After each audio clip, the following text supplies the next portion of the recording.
ಕಾಂಗ್ರೆಸ್ ಕೇವಲ ಅಹಿಂದ ಅನ್ನೋದು ಭಾಷಣಕ್ಕಷ್ಟೇ ಸೀಮಿತಗೊಳಿಸಿದೆ. ಕಾಂಗ್ರೆಸ್ ಬೇಸ್ನೇ ಅಹಿಂದ.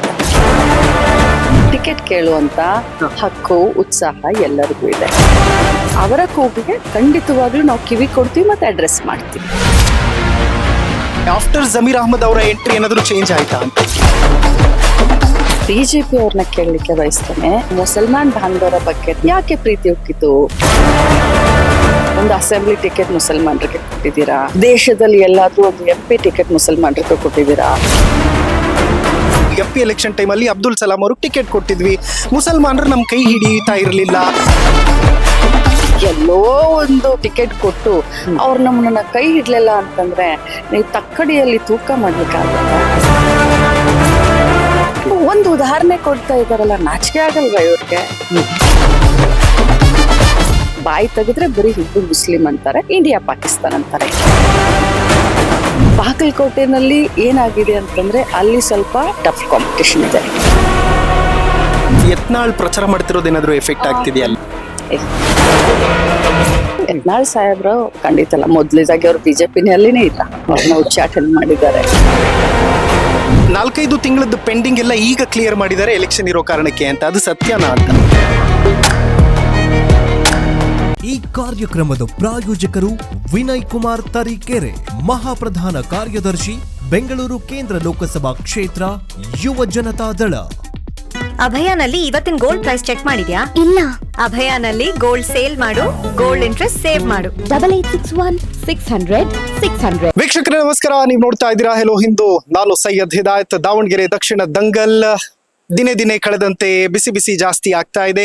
ಬೆಣ್ಣೆ ದೋಸೆ ಆದ್ರೂ ಒಂದು ತುತ್ತು ತಿನ್ನಬಹುದು, ಆದ್ರೆ ಕಾಂಗ್ರೆಸ್ಗೆ ತಿನ್ನಲಾರದ ತುತ್ತು ಅನ್ನೋ ರೀತಿಯಲ್ಲಿ ಕೆಲವರು ಬಣ್ಣಿಸ್ತಾ ಇದ್ದಾರೆ. ಲಕ್ಷ್ಮೀ ಹೆಬ್ಬಾಳ್ಕರ್ ಅವರು ನಮ್ಮ ಜೊತೆ ಜಾಯ್ನ್ ಆಗ್ತಿದ್ದಾರೆ. ಹೇಗಿದೆ ಮೇಡಮ್ ಎಲೆಕ್ಷನ್ ನ ಕಾವು? ಏನಂತಾರೆ ಜನ ಅಂತ? ಎಲೆಕ್ಷನ್ ಅಂದ್ರೆ ಸಹಜವಾಗಿ ಕಾವು ಇದ್ದಿದೆ, ಆದ್ರೆ ಕಾಂಗ್ರೆಸ್ ಪರವಾದಂತ ಕಾವು ಇದೆ, ಕಾಂಗ್ರೆಸ್ ಪರವಾದಂತ ಅಲೆ ಇದೆ.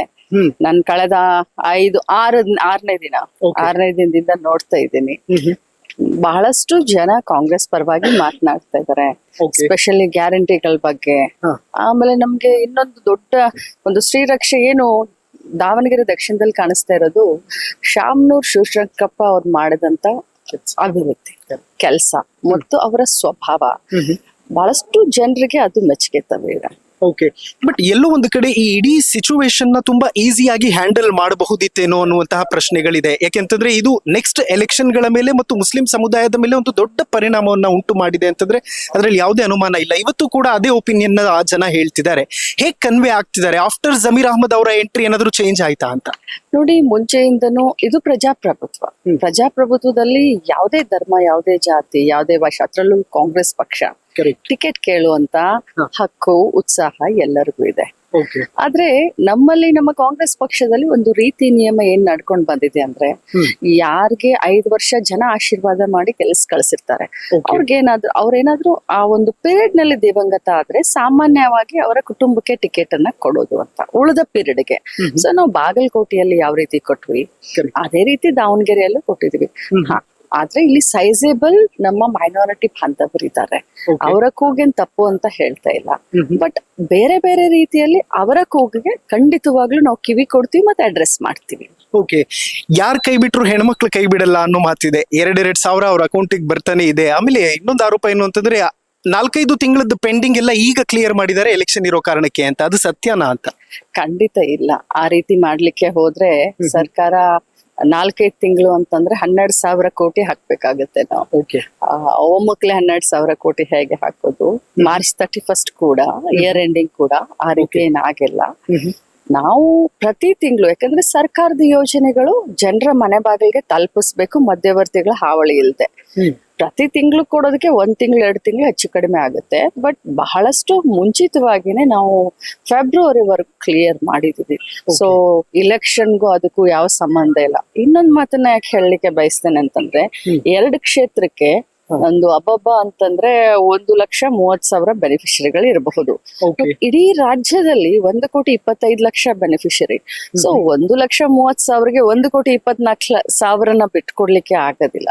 ಸೊ ಸಾಮಾನ್ಯವಾಗಿ ಪ್ರತಿ ತಿಂಗಳು ಯಾವ ರೀತಿ ಹೋಗ್ಬೇಕಾಗಿದೆ ಆ ರೀತಿ ಹೋಗಿದೆ ಹೊರತಾಗಿ ನೀವು ಹೇಳ್ದಾಗೆ 4 ತಿಂಗಳದೊಮ್ಮೆ 5 ತಿಂಗಳದೊಮ್ಮೆ ಓಕೆ, ಒಂದು ಕಡೆ ಬಿಜೆಪಿ ಈ ಇಡೀ ದಾವಣಗೆರೆ ದಕ್ಷಿಣದ ಚಿತ್ರಣವನ್ನ ಜನರ ಮುಂದೆ ಹೇಗೆ ಕನ್ವೆ ಮಾಡ್ತಾ ಇದೆ ಅಂತಂದ್ರೆ, ಕಾಂಗ್ರೆಸ್ ಕೇವಲ ಅಹಿಂದ ಅನ್ನೋದು ಭಾಷಣಕ್ಕಷ್ಟೇ ಸೀಮಿತಗೊಳಿಸಿದೆ, ನಾವು ಅಭ್ಯರ್ಥಿಗೆ ಟಿಕೆಟ್ ಕೊಡೋದರ ಮೂಲಕವೇ ಅದನ್ನ ವಾಸ್ತವದ ರೂಪದಲ್ಲಿ ತಂದಿದೀವಿ ಅಂತ ಹೇಳ್ತಾರೆ.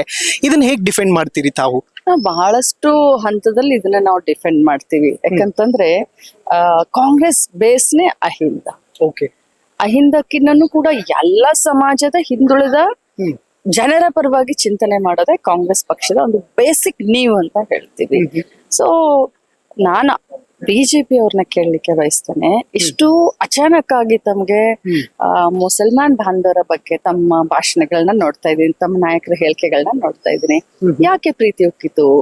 ಎಲ್ಲಾದ್ರೂ ನೀವು ಒಂದು ಅಸೆಂಬ್ಲಿ ಟಿಕೆಟ್ ಮುಸಲ್ಮಾನರಿಗೆ ಕೊಟ್ಟಿದ್ದೀರಾ? ದೇಶದಲ್ಲಿ ಎಲ್ಲಾದ್ರೂ ಒಂದು MP ಟಿಕೆಟ್ ಮುಸಲ್ಮಾನರಿಗೆ ಕೊಟ್ಟಿದ್ದೀರಾ? ಒಬ್ಬ ರಾಜ್ಯಸಭಾ ಮೆಂಬರ್ನೇನಾದ್ರೂ ಮಾಡಿದೀರಾ? ಮಂತ್ರಿ ಏನಾದ್ರೂ ಮಾಡಿದೀರಾ? ಏನು ಇಲ್ಲ. ಸುಮ್ನೆ ಈ ಒಂದು ಇಲೆಕ್ಷನ್ಗೆ ರಾಜಕಾರಣ ಮಾಡ್ಬೇಕು ಅನ್ನೋದಕ್ಕೆ ಅಷ್ಟಕ್ಕೇನೆ ಈಗ ಪಾಪ ಮುಸಲ್ಮಾನರು ಅವ್ರಿಗೆ ನೆನಪಾಗ್ತಾ ಇದ್ದಾರೆ. ನಾನು ಕೂಡ ಬಹಳಷ್ಟು ಜನರಿಗೆ ಈ ಪ್ರಶ್ನೆ ಕೇಳ್ತಾ ಇದ್ದೆ, ಬಿಜೆಪಿ ಅವರು ಯಾರಾದ್ರೂ ಮುಸಲ್ಮಾನರಿಗೆ ಟಿಕೆಟ್ ಕೊಟ್ಟಿದ್ದೀರಾ, ನಿಮಗೆ ಮುಸಲ್ಮಾನರ ಮೇಲೆ ಪ್ರೀತಿ ಇದೆಯಾ ಅಂತ. ಅವರೊಂದು ಉತ್ತರ ಕೊಡ್ತಾರೆ, ಮಲ್ಲಪುರಂನಲ್ಲಿ ನಾವು MP ಎಲೆಕ್ಷನ್ ಟೈಮಲ್ಲಿ ಅಬ್ದುಲ್ ಸಲಾಂ ಅವ್ರಿಗೆ ಟಿಕೆಟ್ ಕೊಟ್ಟಿದ್ವಿ, ಮುಸಲ್ಮಾನರು ನಮ್ ಕೈ ಹಿಡಿಯುತ್ತಾ ಇರಲಿಲ್ಲ. ಈಗ ಒಂದ್ ಸ್ವಲ್ಪ ದಾವಣಗೆರೆ ದಕ್ಷಿಣದಿಂದ ಸಬ್ಕಾ ಸಾಥ್ ಸಬ್ಕಾ ವಿಕಾಸ್ ಅನ್ನುವಂಥದ್ದಕ್ಕೆ ಆರಂಭ ಆಗಿದೆ ಮುಸಲ್ಮಾನರಿಂದ ಅನ್ನುವಂಥದ್ದನ್ನ ಹೇಳ್ತಾರೆ. ಸಬ್ಕಾ ಸಾಥ್ ಸಬ್ಕಾ ವಿಶ್ವಾಸ್ ಸಬ್ಕಾ ವಿಕಾಸ್ ಇದು ಬಿಜೆಪಿ ಅವ್ರಿಗೆ ಒಗ್ಗೋದಿಲ್ಲ. ಯಾಕಂದ್ರೆ ಸಬ್ಕಾ ಸಾಥ್ ಸಬ್ಕಾ ವಿಶ್ವಾಸ್ ಖುದ್ ಕಾ ವಿಕಾಸ್, ಖುದ್ ಕಾ ವಿಕಾಸ್ ಮತ್ತೆ ಇದ್ರ ಜೊತೆಯಲ್ಲಿ ಅದಾನಿ ಅಂಬಾನಿ ಕಾ ವಿಕಾಸ್, ಇದು ಬಿಜೆಪಿ ಅವರ ನಿಜವಾದ ಸ್ಲೋಗನ್ ಆಗಿರ್ಬೇಕು. ಎಲ್ಲೋ ಒಂದು ಕೊಟ್ಟು ನೀವು ಎಲ್ಲೋ ಯಾರಿಗೋ ಕೊಟ್ರಿ ಒಂದು ಟಿಕೆಟ್ ಕೊಟ್ಟು ಅವ್ರು ನಮ್ಮನ್ನ ಕೈ ಹಿಡ್ಲಿಲ್ಲ ಅಂತಂದ್ರೆ ನೀವು ತಕ್ಕಡಿಯಲ್ಲಿ ತೂಕ ಮಾಡ್ಲಿಕ್ಕೆ ಆಗತ್ತಾ?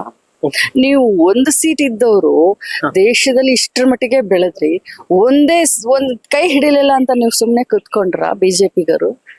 ಒಂದು ಉದಾಹರಣೆ ಕೊಡ್ತಾ ಇದಾರಲ್ಲ, ನಾಚಿಕೆ ಆಗಲ್ವಾ ಇವ್ರಿಗೆ? ನಾಚಿಕೆ ಆಗಲ್ವಾ? ಪ್ರಜಾಪ್ರಭುತ್ವದ ದೇಶ, ನಮ್ ದೇಶದಲ್ಲಿ ಎಷ್ಟು ಧರ್ಮ ಇದಾವೆ, ಎಷ್ಟು ಜಾತಿ ಇದೆ, 25,000 ಭಾಷೆಗಳಿದಾವೆ ನಮ್ಮ ದೇಶದಲ್ಲಿ. ನೀವೆಲ್ಲರನ್ನೂ ಒಗ್ಗೂಡ್ಸ್ಕೊಂಡ್ ಹೋಗ್ಬೇಕು. ನೀವು ಡಿಫ್ರೆನ್ಶಿಯೇಟ್ ಮಾಡ್ತಾ ಇದ್ದೀರ. ಬಾಯಿಂದ ಹೇಳೋದು ಹಿಂದುತ್ವ. ಹಿಂದುತ್ವ ನಮಗೇನು ಹೇಳಲ್ಲ ಒಡೆದಾಳಿ ಅಂತ ಹೇಳಿ. ಹಿಂದುತ್ವ ಅಂತಂದ್ರೆ ಎಲ್ಲರನ್ನು ಜೊತೆಯಲ್ಲಿ ತೆಗೆದುಕೊಂಡು ಹೋಗಿ ಅಂತ. ಹಿಂದುತ್ವ ಅಂದ್ರೇನು?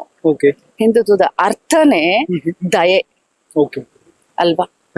ಸೊ ಬರೀ ಬಾಯಿಂದ ಹಿಂದುತ್ವ ಇದರಿಂದ ಹಿಂದುತ್ವ ಅಂದ್ರೆ ಅದು ಆಗಲ್ಲ. ಅವರು ಅಜೆಂಡಾನೇ ಬೇರೆ ಇದೆ, ಒಡೆದ ಆಳುವಂತ ನೀತಿ ಅವರಲ್ಲಿದೆ. ಅವರಲ್ಲಿ ಏನು ಸ್ಟಫ್ ಇಲ್ಲ. ಬಾಯಿ ತೆಗೆದ್ರೆ ಬರೀ ಹಿಂದೂ ಮುಸ್ಲಿಂ ಅಂತಾರೆ, ಇಲ್ಲ ಅದು ವರ್ಕೌಟ್ ಆಗ್ಲಿಲ್ಲ ಇಂಡಿಯಾ ಪಾಕಿಸ್ತಾನ್ ಅಂತಾರೆ. ಇಮೋಷನಲ್ ವಿಚಾರಗಳನ್ನು ಎತ್ತಿ ಮಾತನಾಡ್ತಾರೆ ಹೊರತಾಗಿ ಅಭಿವೃದ್ಧಿ ಪರವಾದಂತ ಎಲ್ಲ ಧರ್ಮ ಜಾತಿಯನ್ನ ಸೇರಿಸ್ಕೊಂಡು ಮುಂದೆ ಹೋಗುವಂತ ಅಜೆಂಡಾ ಅವರಲ್ಲಿಲ್ಲ. Okay, final question. ಬಹಳಷ್ಟು ಜನ ಮುಸ್ಲಿಂ ಯುವಕರಲ್ಲಿರುವಂತಹ ಆಕ್ರೋಶಕ್ಕೆ ಅವರು ಹೇಳ್ತಾ ಇರೋದು, ನಾವ್ ಈ ಸತಿ ಬಿಜೆಪಿಗೆ ಸಪೋರ್ಟ್ ಮಾಡಿದ್ರು ಪರವಾಗಿಲ್ಲ, ಸರ್ಕಾರ ಏನ್ ಬಿದ್ದೋಗೋದಿಲ್ಲ, ಬಟ್ ಇದರಿಂದ ಒಂದು ಸಂದೇಶ ಹೋಗುತ್ತೆ, ನಮ್ಮ ಕಮ್ಯುನಿಟಿ ಟೇಕನ್ ಫಾರ್ ಗ್ರಾಂಟೆಡ್ ಅಲ್ಲ ಅನ್ನೋದು. ನಾನ್ ಬಿಜೆಪಿಯ ಯುವಕರಿಗೆ ಹೇಳಲಿಕ್ಕೆ ಬಯಸ್ತೇನೆ, ನಿಮ್ಮ ಸ್ವಾಭಿಮಾನಕ್ಕೆ, ನಿಮ್ಮ ಆತ್ಮ ಗೌರವಕ್ಕೆ ವಂಚನೆ ಮಾಡ್ಕೊಳಕ್ ಹೋಗ್ಬೇಡಿ. ನಾನ್ ಸ್ಪೆಸಿಫಿಕ್ ಆಗಿ ಅವ್ರಿಗೆ ಅಂತ ಅಲ್ಲ, ಯಾರು ಕೂಡ ನಿಮ್ಮನ್ನ ತಮ್ಮ ಸ್ವಾರ್ಥದ ರಾಜಕಾರಣಕ್ಕೆ ಅವ್ರು ಬಳಸ್ಕೊಳ್ತಾ ಇದ್ದಾರೆ. ನಿಮ್ಮ ಮೇಲೆ ಒಂದು ದಿನನೂ ಅವ್ರಿಗೆ ಕನಿಕರ ಇಲ್ಲ, ನಿಮ್ಮ ಬಗ್ಗೆ ಒಂದು ಯೋಜನೆನೂ ಮಾಡ್ಲಿಲ್ಲ. ನಾವು ಮಾಡಿದಂತ ಅನೇಕ ಹಿಂದುಳಿದ ವರ್ಗಗಳ ಯೋಜನೆಗೆ ಕೊಡಲೆ ಪೆಟ್ಟನ್ನ ಹಾಕದಂತವ್ರು. ನಿಮ್ಮ ಆಕ್ರೋಶ ಕ್ಷಣಿಕ, ಆದ್ರೆ ನಿಮ್ಮ ಮೆಸೇಜು ಬಹಳ ಜೋರಾಗಿ ಸದ್ದನ್ನ ಮಾಡುತ್ತೆ. ದಯಮಾಡಿ ನಿಮ್ಮ ಆತ್ಮ ಸ್ವಾಭಿಮಾನಕ್ಕೆ ಕೊಡ್ಲೆ ಪೆಟ್ಟು ಹಾಕ್ಬೇಡಿ. ದಯಮಾಡಿ ಸಮರ್ಥ ಶಾಮ್ನವ್ರಿಗೆ 2 ವರ್ಷ ಅವಕಾಶ ಕೊಡಿ. ಅವರ ಜನಗೆ ಅವಕಾಶ ಕೊಟ್ಟಿದ್ರು, ನೀವೇ ಎಲ್ರು ಕೊಟ್ಟಿದ್ರಿ. 2 ವರ್ಷ ಕೊಡಿ ಆ ಮಗನಿಗೆ ಅವಕಾಶ.